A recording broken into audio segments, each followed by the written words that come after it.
بسم اللہ الرحمن الرحیم۔ آج کا لیسن ہے lesson number 3، why boys fail in college. College میں طلبہ ناکام کیوں ہوتے ہیں؟ رائٹر کا نام ہے ہربرٹ ای ہیوکس۔ اس کے ذرا تعارفی خلاصے کی طرف آتے ہیں۔ رائٹر جو ہے اس مضمون میں طلبہ کی ناکامی کے اسباب بتاتا ہے کہ طلبہ ناکام کیوں ہوتے ہیں۔ تو اس سبق میں مصنف جو ہے طلبہ کے دو گروہوں میں کو تقسیم کرتا ہے۔ پہلا گروپ ایسے طلبہ جو محنت یعنی کہ پاس ہونے کی کوشش کرتے ہیں لیکن اس کے باوجود وہ ناکام ہو جاتے ہیں۔ دوسرا وہ گروہ ہے جو پاس ہونے کی کوشش ہی نہیں کرتے، امتحان میں کامیاب یا پاس ہونے کی کوشش نہیں کرتے۔ برکیف مصنف جو ہے اس سبق میں مزید ان طلبہ پر نظر ثانی کرتا ہے، ان طلبہ کے مسائل بتاتا ہے جو پاس ہونے کی کوشش کرتے ہیں لیکن اس کے باوجود وہ ناکام ہو جاتے ہیں۔ اور اس سبق میں جو مصنف ہے ان طلبہ کا ذکر ہی نہیں کرتا جو کالج میں داخلہ لیتے ہیں لیکن پاس ہونے کی کوشش نہیں کرتے۔ وہ جسٹ انجوائمنٹ کے لیے کالج میں داخلہ لیتے ہیں اور وہ پاس بالکل ہونا ہی نہیں چاہتے۔ تو مصنف کے مطابق جو گروہ اس نے بتایا ہے کہ جو طلبہ پاس ہونے کی کوشش کرتے ہیں لیکن ہو نہیں سکتے، اس میں پہلی وجہ وہ یہ بتاتا ہے کہ ایسے طالب علم جو ہے وہ مثلاً وہ پڑھنے بیٹھتا ہے، اس کے ذہن میں خیال آ جاتا ہے کہ میں پنسل تراش کر لوں، ایک تراش کر لی، پھر 2 تراش کیا، 10 کیا، اس کے بعد جی میں اب کھانا کھا لوں، اب میں نماز پڑھ لوں، اب یہ کروں، رات ہو گئی، رات کو جناب موبائل پہ لگ گیا، موبائل کے بعد پھر واٹس ایپ پہ لگ گیا، واٹس ایپ چھوڑا تو جناب نیند آ گئی، جی صبح پڑھ لوں گا، صبح جاگا، نماز تو دور کی بات ہے کیونکہ بینگ مسلم طالب علم کہتے ہیں کہ ہم بزی ہیں، ہمیں افسوس ہے کہ نماز کے لیے ہمیں وقت نہیں ملتا لیکن باقی کاموں کے لیے ہمیں وقت مل جاتا ہے۔ تو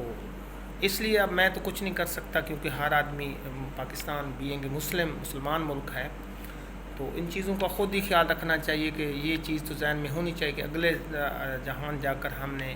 اس بارے رب تعالیٰ کے سامنے ہم نے حاضر ہونا ہے، ہم نے اعمال دکھانے ہیں۔ تو اس کے لیے خود ہی انسان کو سوچنا چاہیے۔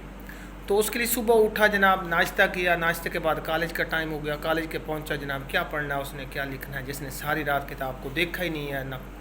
تو جیسے بیگ جناب بند کیا بیگ ویسے ہی آیا۔ اور اکثر اوقات طلبہ کی یہی عادات ہیں جو میں نے آپ کو بتا دی ہیں۔ تو دوسرے نمبر پہ وہ طالب علم جو ہے وہ دیکھتا ہے کہ میں بڑا ذہین ہوں،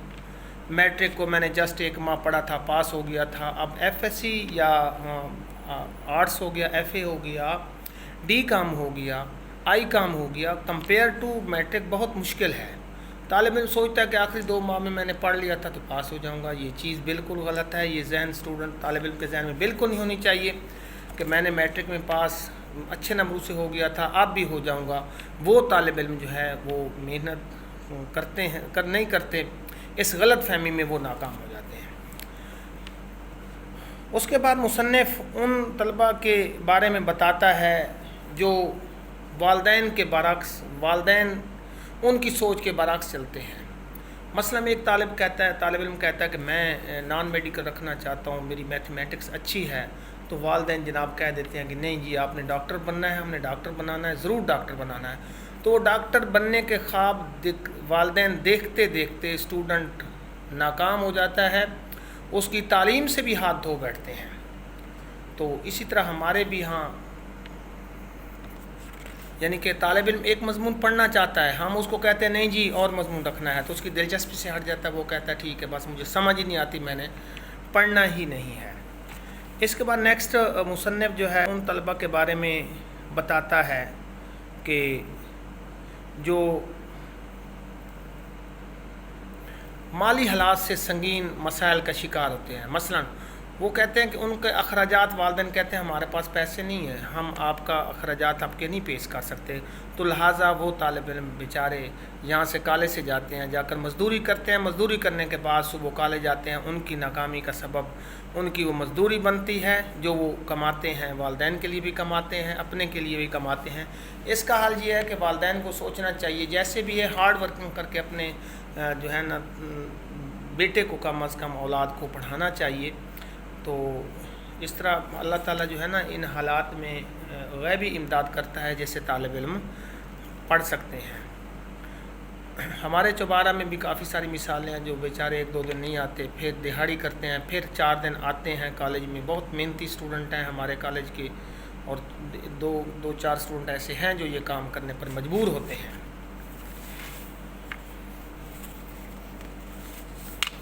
تو اس کے بعد نیکسٹ ہے اس میں جو پھر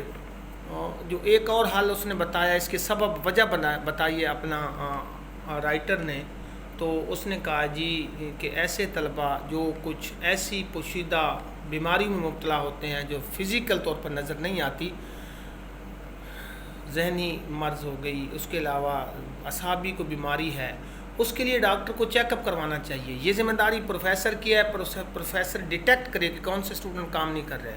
کالج کے سربراہ پر پھینکے، کالج کا سربراہ جو ہے وہ ڈاکٹر سے معائنہ کروا کے تاکہ ان طلباء کو وقت پر چیک اپ کر کے وہ اپنی تعلیم پہ توجہ دے سکے۔ یہ تو عام سی مثال ہے، اگر ایک آدمی کی طبیعت ٹھیک نہ ہو، ناساز ہو، تو کوئی کام بھی کرنے کو جی نہیں کرتا۔ تو نیکسٹ ہے وہ طالب علم جناب وہ ادبی مشاغل اور کھیلوں میں بھرپور رکھتے ہیں دلچسپی، تو وہ بیچارے ناکام ہو جاتے ہیں، خواہ وہ ذہین بھی کیوں نہ ہو۔ ہاں البتہ ان ایکٹیویٹیز میں حصہ لینا چاہیے کھیلز میں، لیکن بینگ ایک ایکٹیویٹی کے طور پر، نہ کہ پروفیشنل ہے۔ یا تو وہ پروفیشنل بنے، کرکٹر ہو گیا مثلا، پھر ہے، اس لیے اس کو توجہ دینی چاہیے مکمل طور پر اپنی تعلیم کی۔ تو اس کے بعد وہ کہتا ہے جی پھر یہ بعض کا فنٹر ٹائپ لڑکے جو ہیں طالب علم، وہ کالج میں داخل ہو جاتے ہیں، گھس آتے ہیں، وہ دوسرے لڑکوں کو پڑھنے نہیں دیتے، داخلہ تو لے لیتے ہیں، داخلہ لیتے ہیں جسٹ انجوائمنٹ کے لیے، جیسے مصنف نے پہلے بتایا تھا کہ دوسرا وہ گروہ ہے جو بالکل سرے سے پاس ہونے کی یا کامیاب ہونے کی کوشش ہی نہیں کرتا، تو لہٰذا ان طالب علموں کو کالج میں داخلہ نہیں دینا چاہیے۔ اگر داخلہ لے بیٹھتے ہیں تو ان کی ایکٹیویٹیز دیکھتے ہوئے جلدی ان کو کالج سے نکال دینا چاہیے تاکہ دوسرے طالب علموں پر ان کے اثرات اثر انداز نہ ہوں۔ تو پھر اینڈ پہ مصنف کہتا ہے کہ جو اپنا کالج کا سربراہ ہے وہ ڈاکٹر کی طرح ہے، جس طرح ڈاکٹر جسمانی بیماریوں کی تشخیص اور اس کا علاج کرتا ہے، تو اسی طرح جناب کالج کے جو ہے نا وہ سربراہ جو ہے ہر طالب علم کے مسائل کو سمجھ کر اس کا حل کرنا چاہیے تاکہ اس کی پڑھائی تعلیم میں کوئی دشواری سامنے نہ آئے۔ تو یہ تھا تعارفی خلاصہ why boys fail and college. یہ آپ طالبہ کی ذمہ داری ہے کہ ان باتوں پر اثر کریں اور اس کا کام ریگولر کریں۔ تو انشاءاللہ باقی نیکسٹ آپ کو آنسر دا کویسچن دوں گا اور اس کی فوٹیج بھی دوں گا تاکہ آپ اگر سن شائن آپ کے پاس نہیں ہے تو پلیز آپ جو ہے نا ان کو ساتھ ساتھ پڑھتے رہنا۔ اور نیکسٹ آپ کا جب کالج اوپن ہونے آئے تو سیریس سے میں نے اس کے ٹیسٹ لینے ہیں، میں نے پڑھانا نہیں ہے، اور آپ اسٹوڈنٹ کی وجہ سے آپ اسٹوڈنٹ کی طرف سے کوئی مجھے جو ہے نا فیڈ بیک نہیں آ رہا کہ ہم اٹینڈ کر رہے ہیں یا نہیں کر رہے ہیں۔ تو آج کے دور میں تو یہ اگر آپ بہانہ بنائیں جی واٹس ایپ نہیں ہے تو ہر کے پاس جو ہے نا وہ موبائل ٹچ موبائل ہے، نہیں ہے تو کسی دوست کا لے لیں، جیسے بھی ہے اس کو میموری میں لے کر سیو کر کے جیسے بھی ہے اس کو پڑھنا چاہیے۔ تو اوکے، اللہ حافظ، نیکسٹ انشاءاللہ نیکسٹ لیسن میں۔